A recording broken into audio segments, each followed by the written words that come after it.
We cannot encourage other people to seek God if there's no God in the way that we live our life.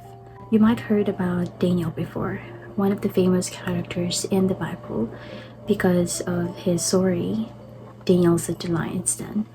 But there's more to his story in this book. Daniel's book has a lot of fascinating stories, and I want to encourage you to read that book. There's a lot to ponder and to learn. Today I want to share with you my learnings from this online Bible study by Steve Myers. The topic is about Daniel's character. Daniel shows three important characters that we can mimic as we grow a relationship with God. In this book of Daniel, we can see that he shows his commitment to God, his conviction, and that Daniel is a man of a godly conduct. Daniel and his friends has been taken away from their homes in Judah, and as captives, their futures were in doubt. But when the king ordered the training of some captives from the royal family, Daniel and his friends were chosen because of their traits. That is in Daniel chapter 1 verse 4. It says, "Select only strong, healthy, and good-looking young men." One of the situations where Daniel and his friends shows their commitment and conviction to God is in Daniel chapter 1 verse 8, where but Daniel was determined not to defile himself by eating the food and wine given to them by the king. Daniel did not compromise his conviction and commitment to God. So the king's order at that time is for the chosen captives to be in training to serve the royal palace, and that includes eating the food that the king ordered. It didn't mention what type of food was being served, but probably unclean. That's why Daniel and his friends refused to eat it. They did not compromise.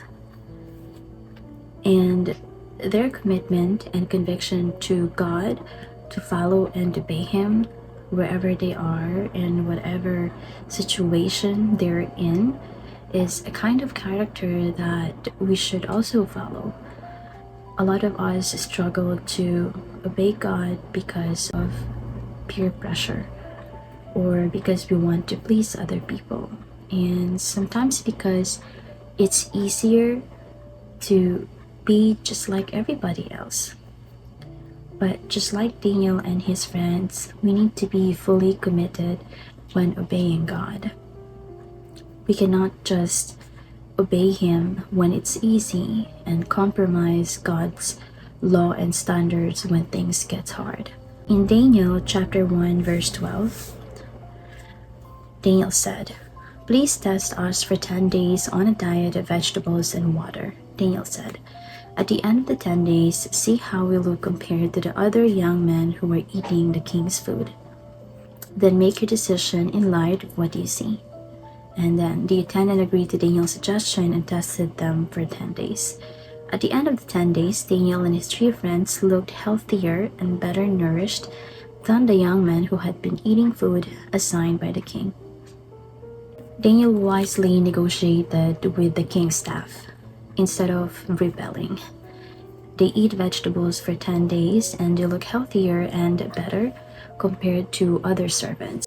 Why did those officials agree to Daniel's suggestion?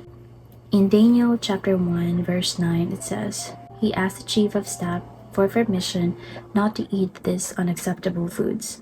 Now God had given the chief of staff both respect and affection for Daniel. The moral conviction of Daniel and his friends made an impact, and God promises to be with His people in times of trial and temptation.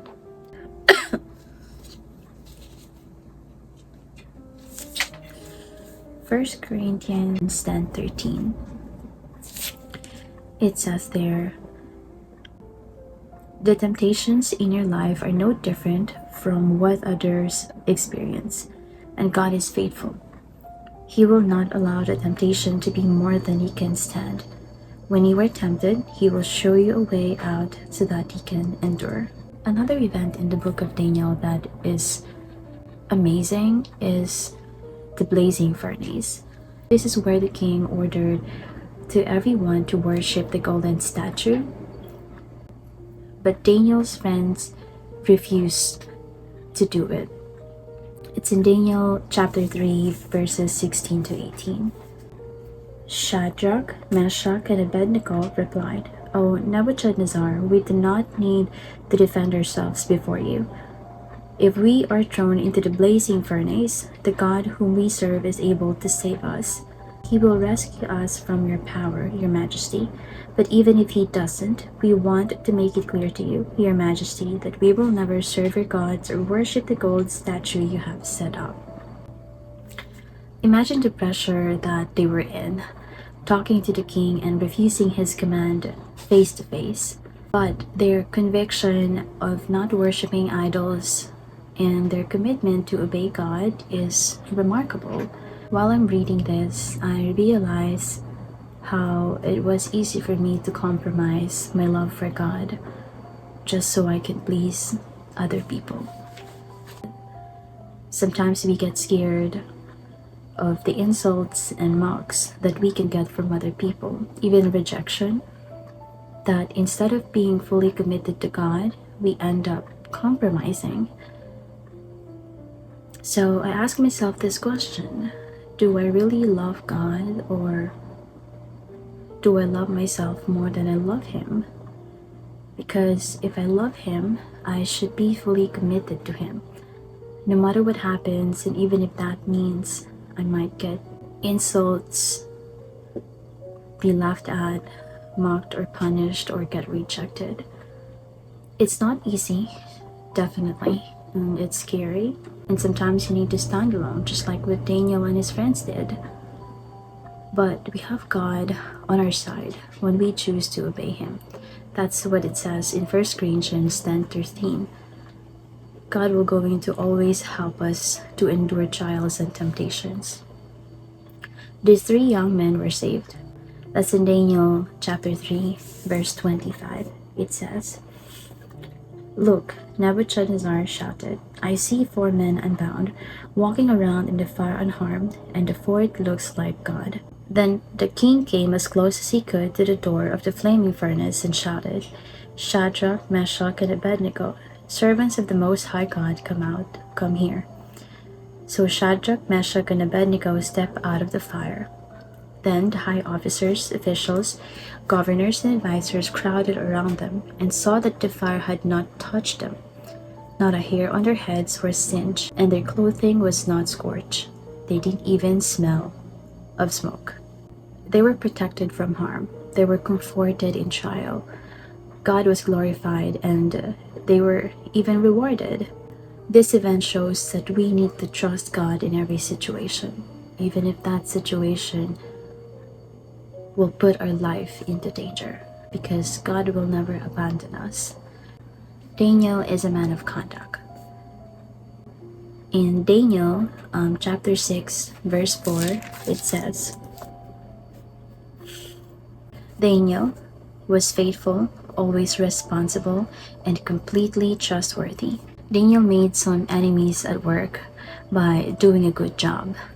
And even if he's doing his job right, these people find a way for Daniel to be punished by advising the king to make a law that no one can worship any other god except him.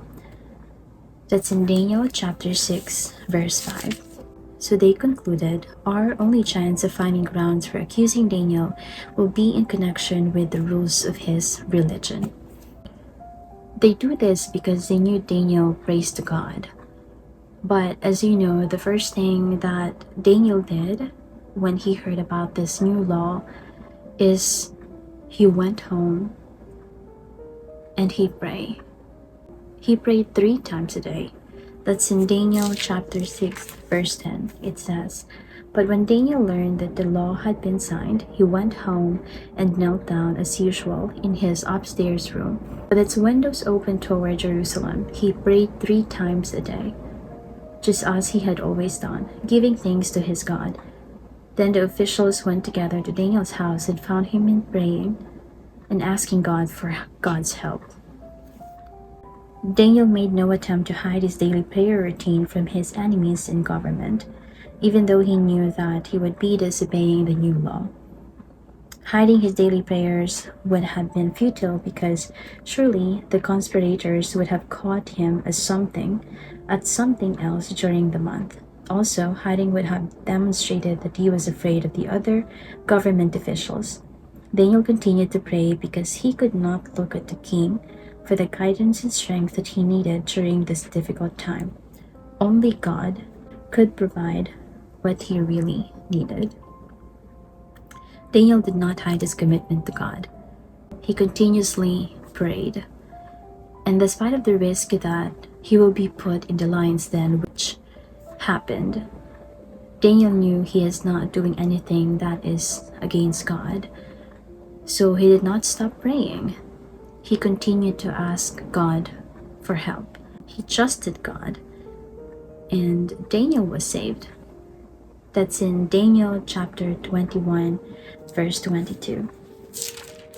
Daniel answered, "Long live the king. My God sent his angel to shut the lion's mouth so that they would not hurt me. For I have been found innocent in his sight, and I have not wronged you, your majesty." The king was overjoyed and ordered that Daniel be lifted from the den. Not a scratch was found on him, for he has trusted in God. For he is the living God, and he will endure forever. His kingdom will never be destroyed, and his rule will never end. He rescues and saves his people. He performs miraculous signs and wonders. In the heavens and on earth, he has rescued Daniel from the power of the lions. The person who trusts in God and obeys his will is untouchable until God takes him or her.